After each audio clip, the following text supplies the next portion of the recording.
Bismillahirrahmanirrahim. Assalamualaikum warahmatullahi wabarakatuh. Alhamdulillahi rabbil alamin.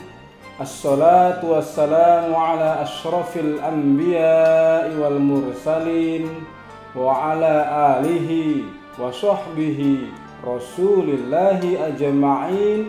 Amma ba'du. Wa qala Allah ta'ala fi kitabil karim. A'udzu billahi minasy syaithanir rajim.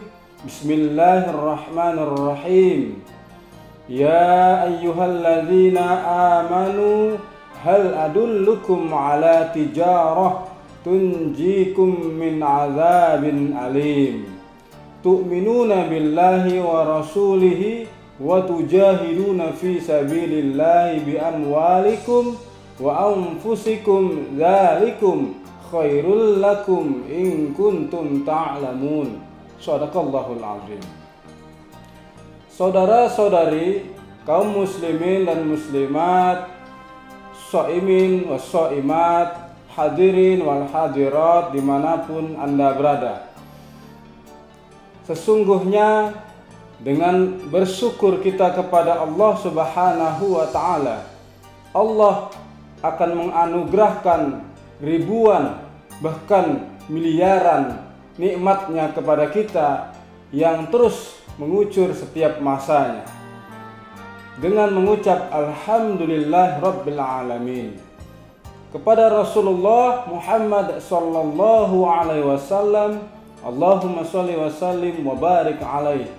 Harapan kita syafaatnya kita dapatkan di yaumil akhir kelak, sehingga kita akan mendapatkan kemudahan melewati titian sirat dengan cepat secepat kilat. Amin ya rabbal alamin. Hadirin wal hadirat, para pemirsa yang dimuliakan Allah Subhanahu wa ta'ala. Sesungguhnya setiap kita akan mengalami satu masa berakhirnya hidup kita. Itulah yang disebut dengan al-maut, kematian. Allah Subhanahu wa ta'ala berfirman di dalam Al-Quran, kullu nafsin za'iqatul maut. Setiap yang bernyawa pasti akan mengalami mati. Kematian ini adalah misteri dari Allah yang tidak ada seorang manusia pun yang mengetahui kapan datangnya malaikat Israel mencabut nyawanya.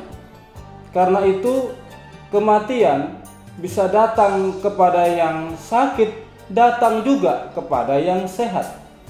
Kematian datang kepada seorang yang miskin, datang juga kematian kepada orang kaya. Kematian datang kepada yang muda, kematian juga datang kepada yang tua. Kematian datang kepada rakyat, juga kematian datang kepada pejabat. Oleh karenanya, fa idza jaa ajaluhum wa la yastakhiruna sa'ah wa la yastaqdimun. Apabila ajal sudah datang, kata Allah, tidak dapat diperlambat dan juga tidak dapat dipercepat. Saudara-saudari kaum muslimin dan muslimat rahimakumullah.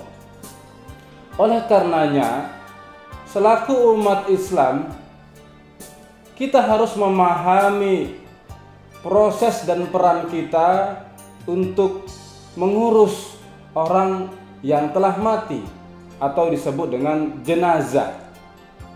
Karena hari ini orang-orang yang mengurus jenazah yang disebut dengan bilal jenazah itu sudah mulai langka. Mereka, para bilal jenazah, petugas pengurus jenazah, usianya sudah tua bahkan renta, di atas 60 tahun, bahkan ada yang sudah 80-90 tahun mengurus jenazah. Oleh karena itu, saya selaku bilal jenazah Kota Medan dan juga sebagai pemateri di pelatihan Fardhu Kifayah, sering saya sampaikan bahwa kita selaku umat Islam apalagi seorang anak yang masih memiliki kedua orang tua. Ada tugas dan peran kita untuk mengurus jenazah orang tua kita. Karena sesungguhnya yang berhak mengurus jenazah ini ada dua. Yang pertama adalah ahlil musibah. Siapa ahlil musibah itu? Adalah keluarga terdekat. Apabila seorang yang meninggal ayah, maka anak laki-lakilah yang berhak. Apabila seorang ibu meninggal, maka anak perempuannya yang berhak mengurus jenazah. Bahkan ijma ulama sepakat ketika istri meninggal dunia, suami boleh mengurus jenazah sang istri. Sebaliknya juga begitu. Nah, ketika tidak ada keluarganya yang bisa dan mampu mengurus jenazah, maka hukum jatuh kepada yang kedua, yaitu bilal jenazah. Nah, karenanya pada hari ini ingin saya sampaikan agar kita memahami tugas dan peran kita untuk mengurus jenazah yang ada di hadapan kita, yaitu terkait tentang apa yang harus kita miliki untuk mengurus jenazah. Ada 4 sifat yang harus dimiliki seorang yang mau mengurus jenazah, yaitu yang pertama, kita harus memiliki sifat asy-syaja'ah, mentalitas keberanian. Ketika kita melihat jenazah yang sudah terbaring, yang tidak ada lagi nyawanya, kemudian bentuknya tidak lagi, wujudnya tidak lagi normal, apakah korban kecelakaan, kepalanya pecah, ususnya terburai, badannya termutilasi atau terbakar atau tenggelam, maka sifat yang harus dimiliki adalah mental kita mengurus jenazah. Ketika sudah memiliki mentalitas keberanian, maka yang harus dimiliki kedua adalah ilmu pengetahuan. Karenanya kita harus belajar mengurus jenazah. Betapa banyak orang hari ini sebagai bilal jenazah, mereka mentalnya, keberaniannya luar biasa, tapi terkadang masih kita perhatikan ilmunya masih dangkal, sehingga mengurus jenazah perlu bimbingan dan arahan. Karenanya kita umat Islam harus memahaminya. Yang ketiga, kita harus punya sifat as-sabr, kesabaran. Apa maksud kesabaran ini? Ketika orang tua, keluarga, saudara kita meninggal, sabar dalam hal apa? Kita tidak meratap, tidak menangis, meraung, menjerit-jerit. Semakin diratap jenazah itu, semakin tersiksalah dia. Karenanya sabar. Apakah Rasulullah ketika sahabatnya, kemudian pamannya wafat, beliau tidak nangis? Beliau nangis. Air matanya menetes, tapi tidak mengeluarkan ratapan-ratapan suara jeritan. Nah, sabar. Dan sabar maksudnya juga adalah sabar tidak terburu-buru. Walaupun mengurus jenazah itu kita harus segerakan, asri'u bil janaiz, segerakan mengurus jenazah. Jangan ditunda-tunda. Apabila meninggal tadi malam, pagi harus diselesaikan fardu kifayahnya. Jangan ditunda lagi, apakah menunggu anak yang di luar kota, di luar negeri. Silahkan lanjutkan. Karena itu, saudara-saudari kaum muslimin dan muslimat rahimakumullah, yang keempat yang harus dimiliki bagi orang yang mengurus jenazah adalah sifat setelah kesabaran, yaitu sifat amanah.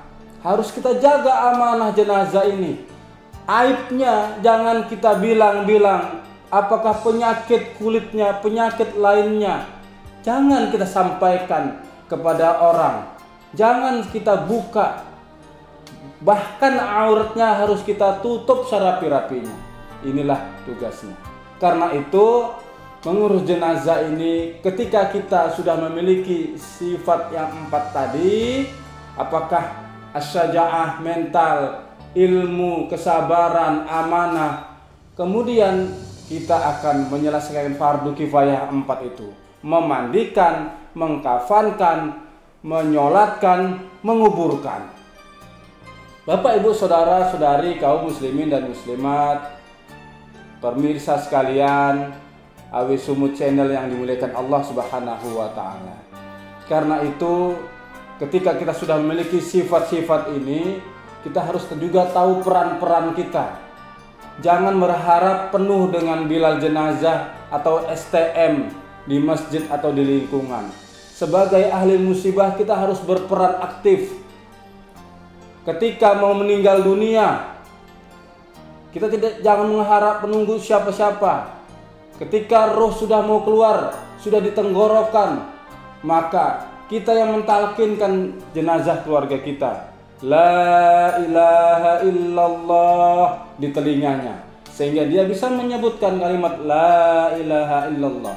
Man akhiral kalam la ilaha illallah dakhalal jannah. Siapa yang di akhir hayatnya, kata Rasulullah, dapat menyebut la ilaha illallah, masuk surga.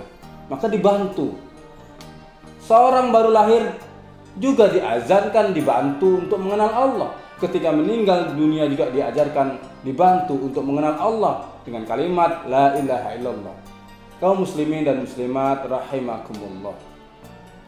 Kemudian setelah kita selesaikan proses meninggalnya, maka kemudian kita pun akan mampu dan kuat dan insya Allah menjadi anak yang berbakti kepada kedua orang tua. Karena yang paling terpenting, yang paling bahagia bagi seorang orang tua yang meninggal ketika anaknya mengurus jenazah.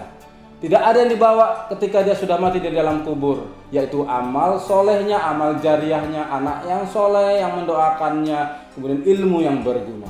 Mudah-mudahan kita semua menjadi anak soleh dan soleha dan mampu mengurus jenazah orang tua kita yang meninggal dunia. Kesimpulannya, ayo kita belajar cara mengurus jenazah fardu kifayah. Wallahu a'lam bishawab. Afaminkum. Assalamualaikum warahmatullahi wabarakatuh.